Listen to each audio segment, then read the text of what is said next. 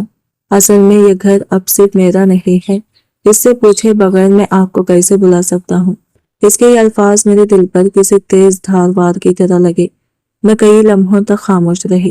میری آنکھوں کے سامنے وہ تمام دن گھومنے لگے جب میں نے اپنی بھوک مار کر اپنے بچوں کا پیٹ بھرا تھا، جب میں نے اپنے زیورات بیچ کر ان کی تعلیم مکمل کروائی تھی، جب ان کی ہر کامیابی کے لیے سجدوں میں راتیں گزارتی تھی، اور آج میرا اپنا بیٹا یہ کہہ رہا تھا کہ وہ اپنی ماں کو اپنے ہی گھر بلانے سے پہلے اجازت لینے پر مجبور ہے۔